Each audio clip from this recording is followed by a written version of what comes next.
दोस्तों welcome to this video of the JIB on the go series. तो on the go series के through आप on the go JIB exam की preparation कर सकते हैं, विच मीन्स कि आप जब भी ट्रैवल कर रहे हैं या फिर आपको लंच ब्रेक, ये जो छोटे छोटे टाइम गैप्स है, इनका अच्छे से यूटिलाइजेशन कर सकते हैं by watching this short video जिनमें बहुत important topics related to the JIB exam उनको कवर किया जा रहा है। इस वीडियो में आई एंड IFS का एक बहुत important topic that is the FDI foreign direct investment, इसका मीनिंग, रूट्स, लिमिट्स, इन से रिलेटेड किस तरह के क्वेश्चन एग्जाम में आते हैं, क्या टॉपिक्स है, क्या डायमेंशंस है इन टॉपिक्स के, ये सब कुछ हम इस वीडियो में देखेंगे। So please stay tuned till the end of this video.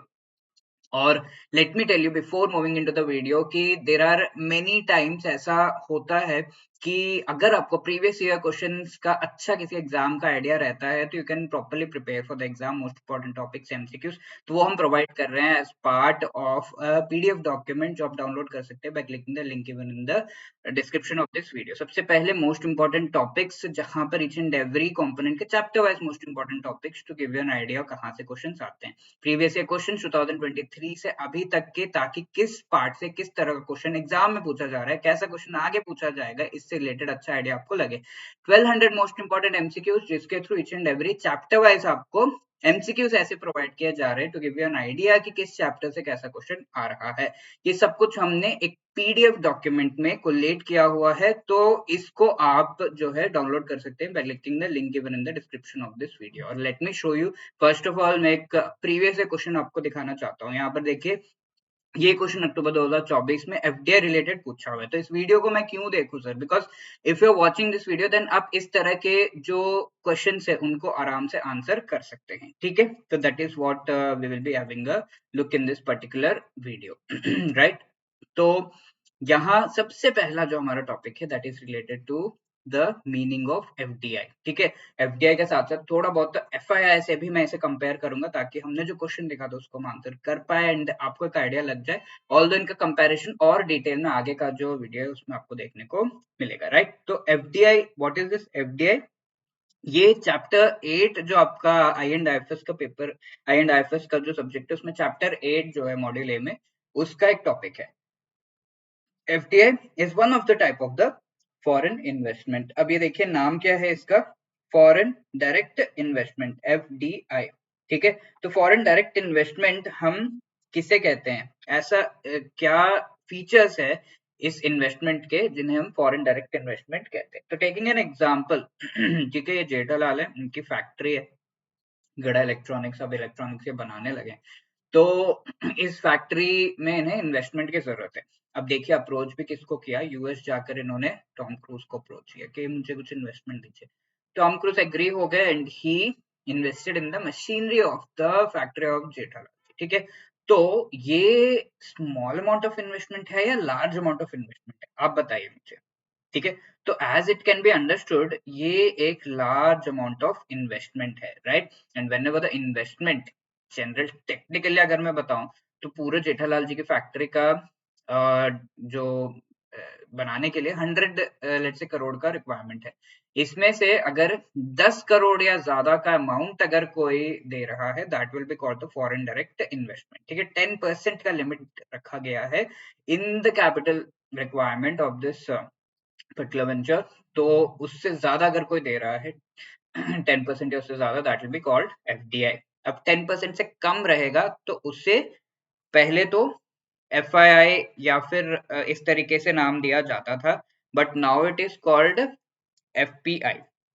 ठीक है, फॉरेन पोर्टफोलियो इन्वेस्टमेंट इसे कहा जाता है, राइट। तो पहले इसे फॉरेन इंस्टीट्यूशनल इन्वेस्टमेंट FII भी कहा जाता था अगर 10% से कम हो जाता है तो। इस जो हमारा IIBF के द्वारा प्रिस्क्राइब मैकमिलन बुक में उसमें FII का ही दिया हुआ है, but now this FII presently it is called FPI, foreign portfolio investment.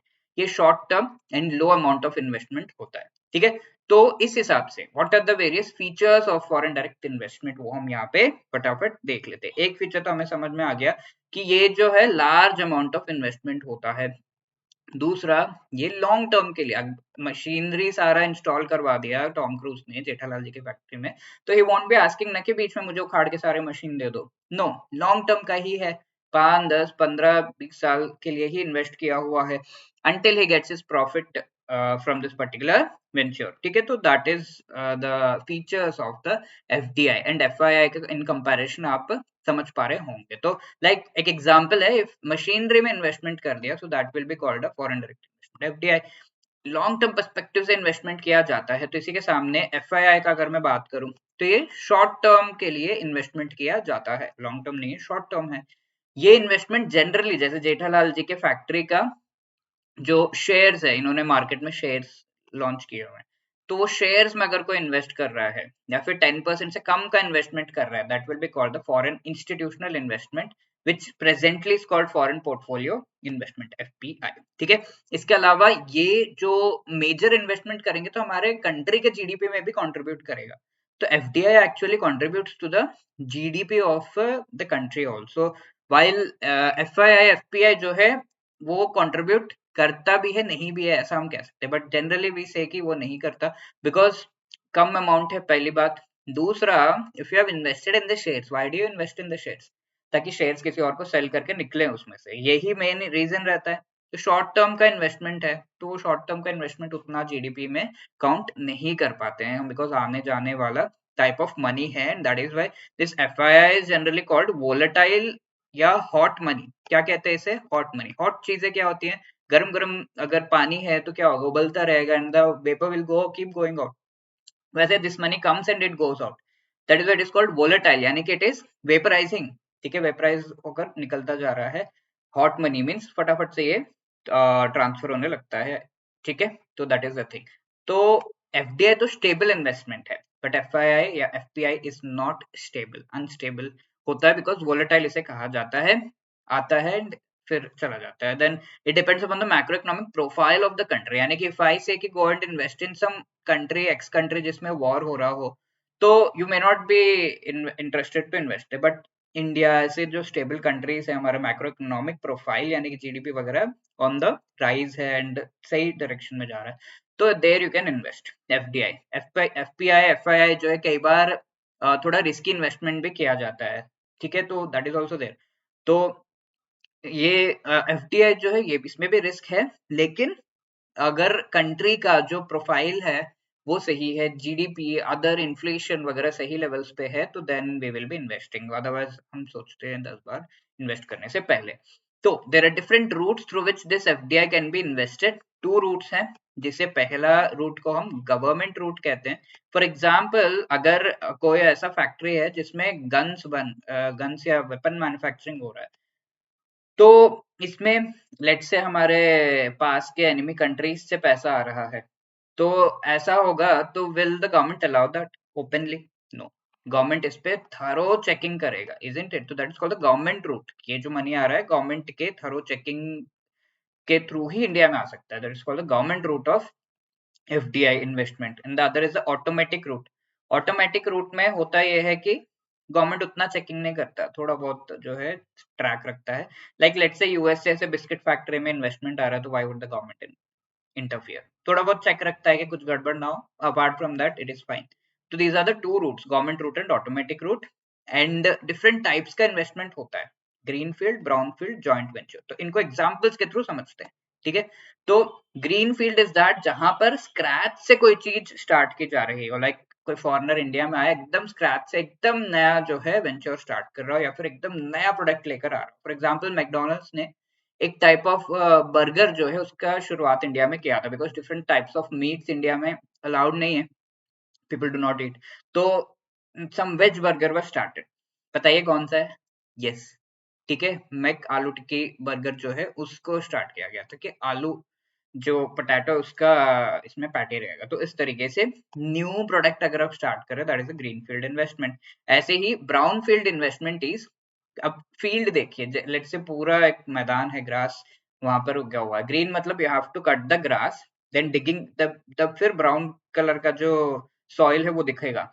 Then you have to do the digging, फिर फाउंडेशन ले डाउन करना, फिर बनाना अपना venture and all. It will take time. तो ग्रीन फील्ड इज एकदम scratch से कर रहे हैं. ब्राउन फील्ड घास कट चुकी है, फील्ड ब्राउन हो चुका है, यानी कि ऑलरेडी कंपनी एस्टेब्लिश्ड है इंडिया में. Like Ranbaxy was there in India, pharmaceutical company. इसको डाइची सांक्यो नाम के कंपनी ने कंप्लीटली, जापानीज कंपनी ने कंप्लीटली एक्वायर कर लिया। ऑलरेडी रनिंग था तो थोड़ा जो है वर्क कर चुका था, तो डाइची सांक्यो ने एक्वायर करके उसे एक्सपैंड किया फर्दर। तो that is brownfield, acquiring already existing company. तो यहाँ पर जो कीवर्ड है वो है स्क्रैच। स्क्रैच से अगर स्टार्ट कर रहे हैं तो ऑलरेडी एग्जिस्टिंग वेंचर है, तो दैट उसको एक्वायर किया जा रहा है, दैट इज ब्राउनफील्ड। अब joint venture is like Hero Honda, जहां पर Hero which is Indian company, Honda which is a Japanese company, उन्होंने मिलकर हीरो होंडा को स्टार्ट किया था। Obviously now they are separate. अब हीरो होंडा में होता ही है कि अपने रिसोर्सेस दोनों कंपनी शेयर करते हैं, सारा technology, material, everything they share, and whatever profits आ रहे हैं उसको भी शेयर करते हैं। तो दैट इज शेयरिंग बेसिस पे स्टार्ट किया जाता है joint venture. I hope that is very clear types of FDI. Now ये क्वेश्चन ट्राई करिए to answer. Here we can see FDI से तो नहीं, एफआईआई से क्वेश्चन पूछा हुआ है, तो इसके बारे में भी मैंने आपको बताया। Foreign institutional investors are companies based outside India that offer investment proposals in India. ठीक है, तो यस चलो ये तो सही है। लॉन्ग टर्म बेसिस के लिए ये तो गलत है, तो टू जहां पर नहीं है वो हमारा सही जवाब हो जाता है। So she is the right answer. ये शॉर्ट टर्म बेसिस के लिए है, इसे hot money and hedge funds like shares वगैरह में इन्वेस्टमेंट होता है उसे कहते हैं। Yes it is volatile in nature, yes ठीक है। सेकंड के अलावा बाकी सब सही है। I hope that is very clear, you are able to answer this. Now coming to the limits, different जो सेक्टर्स है उसमें एफडीआई के डिफरेंट लिमिट्स हैं। Like agriculture and animal husbandry में अगर कोई कंपनी स्टैब्लिश इंडिया में एग्रीकल्चर बेस्ड कर रहा है तो उसमें फॉरेन कंट्रीज से एफडीआई वाला जो इन्वेस्टमेंट है वो 100% तक लिया जा सकता है। So that is the limit in the percentage wise, and entry route क्या है, ऑटोमेटिक रूट है, गवर्नमेंट थरो चेकिंग करके इसको एंट्री दे रहा है वो, ठीक है। तो इससे आपको ऑटोमेटिक एंड गवर्नमेंट रूट का जो कॉन्सेप्ट है वो भी क्लियर हो जाएगा थ्रू द एग्जांपल। तो 100% ऑटोमेटिक रूट से एग्रीकल्चर में इन्वेस्टमेंट किया जा सकता है, यानी कि अगर 100 करोड़ रिक्वायर्ड है इस एग्रीकल्चरल वेंचर को चलाने के लिए, तो 100 करोड़ का 100 करोड़ सारा का सारा पैसा बाहर कंट्री से आ रहा हो, then there is no restriction on that, ठीक है। बिकॉज कई बार अब ये 100 करोड़ पूरा बाहर से आ रहा है तो ये फॉरेन कंपनी ही हो जाती है। 50% से ज्यादा इन्वेस्टमेंट कोई कर रहा है, 50% से ज्यादा, तो that becomes a foreign company. So that is why ये फॉरेन कंपनी, जैसे पब्लिक सेक्टर बैंक है उसमें अगर 50% से ज्यादा इन्वेस्टमेंट बाहर कंट्रीज से किसी ने कर दिया तो वो पब्लिक सेक्टर बैंक नहीं रहेगा, फॉरेन सेक्टर बैंक बन जाएगा, ठीक है। तो इस चीज को अवॉइड करने के लिए लिमिट्स लगाए जाते हैं परसेंटेज इन्वेस्टमेंट के, ठीक है। प्लांटेशन में again you have 100% automatic, mining हो गया, कोल, लिग्नाइट या फिर पेट्रोलियम, नेचुरल गैस, सब में 100% ऑटोमेटिक रूप से अलाउड है। देन डिफेंस मैन्युफैक्चरिंग में 100% लिमिट तो अलाउड है, लेकिन 74% तक ऑटोमेटिक है। उसके बाद न्यू डिफेंस लाइसेंस जिनके पास है, और बाकी 100% तक गवर्नमेंट रूट। 74 से 100%, अगर 74 से ज्यादा इन्वेस्टमेंट कोई कर रहा है तो गवर्नमेंट चेक करेगा। वैसे ब्रॉडकास्टिंग में 100% ऑटोमेटिक रूट से अलाउड है। ब्रॉडकास्टिंग कंटेंट यानी कि टीवी जो में जो डिफरेंट प्रोग्राम्स वगैरह आते हैं उसमें 49% से ज्यादा अलाउड नहीं है। आप देख सकते हैं 49 क्यों, इससे ज्यादा होगा तो it will become a foreign company, that too government route से, क्योंकि टीवी काफी ज्यादा इन्फ्लुएंस पीपल को करने में, वायलेंस एंड और बहुत कुछ होता है, तो इसे कंट्रोल किया जाता है। वैसे ही जो करंट अफेयर्स रिलेटेड नहीं है उसमें तो 100% ऑटोमेटिक रूप से, कॉमेडी शोज वगैरह वो सब में अलाउड है। प्रिंट मीडिया में 26, क्योंकि न्यूज़पेपर्स वेरी सेंसिटिव, तो 26 से ज्यादा नहीं अलाउड है फॉरेन कंट्रीज से, दैट टू गवर्नमेंट रूट से। Civil aviation airport 100 automatic route से अलाउड है। Then civil aviation airport transport services 100%, 49 तक ऑटोमेटिक है, 49 से ऊपर गवर्नमेंट जो है चेक करेगा, ठीक है। एनआरआईज के लिए टोटल 100% इन्वेस्टमेंट वो कर सकते हैं ऑटोमेटिक रूट से। सिविल एविएशन 100% ऑटोमेटिक रूट से, कंस्ट्रक्शन बिल्डिंग वगैरह 100% ऑटोमेटिक, इंडस्ट्रियल पार्क्स में भी। प्राइवेट सिक्योरिटी एजेंसीज में 74 एंड 49 तक ऑटोमेटिक है, 74 तक उसके 49 से 74 गवर्नमेंट रूट है। सैटेलाइट्स में एस्टेब्लिशमेंट ऑपरेशन जो प्राइवेट सेक्टर के लिए ओपन किया गया है उसमें 100% गवर्नमेंट रूट से जो है बाहर कंट्री से इन्वेस्टमेंट आ सकता है। अब telecom, cash and carry, wholesale trading, e commerce activities में 100% ऑटोमेटिक अलाउड है। Single brand retail trading 100% allowed है, बट 49 तक ऑटोमेटिक है, 49 से ऊपर गवर्नमेंट रूट के थ्रू आएगा। मल्टी ब्रांड रिटेल ट्रेडिंग में 51% तक ही अलाउड है गवर्नमेंट रूट से।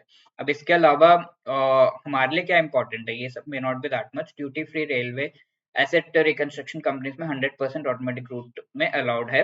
बैंकिंग सेक्टर, प्राइवेट सेक्टर जो इसमें 74% तक ही अलाउड है। 49 तक ऑटोमेटिक है, 49 से ऊपर गवर्नमेंट रूट से ही आ सकता है। ये हमारे लिए इंपॉर्टेंट है, ये बार बार एग्जाम में आता है। पब्लिक सेक्टर बैंक्स में 20% खाली अलाउड है, देख रहे हैं आप, because it won't remain public sector any more. इससे ज्यादा अगर अलाउ करेंगे तो गवर्नमेंट रूट से वो भी आएगा। क्रेडिट इंफॉर्मेशन कंपनीज में 100% ऑटोमेटिक रूट से किया जा सकता है। इंश्योरेंस कंपनी, इंफ्रास्ट्रक्चर कंपनी है सिक्योरिटीज मार्केट में, तो 49% तक ऑटोमेटिक रूट। एंड इंश्योरेंस, इससे रिलेटेड जो एफडीआई लिमिट्स है वो चेंज हुआ है। पहले सिर्फ 74% था, अब 100% तक अलाउ किया जा रहा है for those companies which invest entire premium, पूरा प्रीमियम इंडिया में ही इन्वेस्ट कर रहे हैं, तो 100% तक बाहर से उनका जो investment FDI investment can come. बाकी के लिए 74 ही है, ठीक है, एंड ये ऑटोमेटिक रूप से आ सकता है। तो ये चेंजेस किए गए, पहले सबके लिए 74 था, अब 100 कर दिया गया। जो भी कंपनी पूरा का पूरा पैसा, प्रीमियम अमाउंट जो उनको आ रहा है वो इंडिया में इन्वेस्ट कर रहे हो, तो देन 100% तक बाहर कंट्री से ये जो है इन्वेस्टमेंट आ सकता है।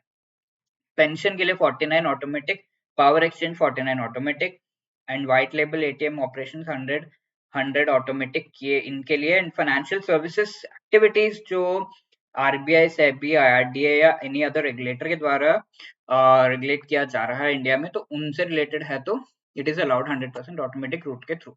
Pharmaceutical brown and green field दोनों में 100% लिमिट अलाउड है, बट ब्राउन फील्ड जो है उसमें 74% तक ऑटोमेटिक है, उससे ऊपर गवर्नमेंट रूट है।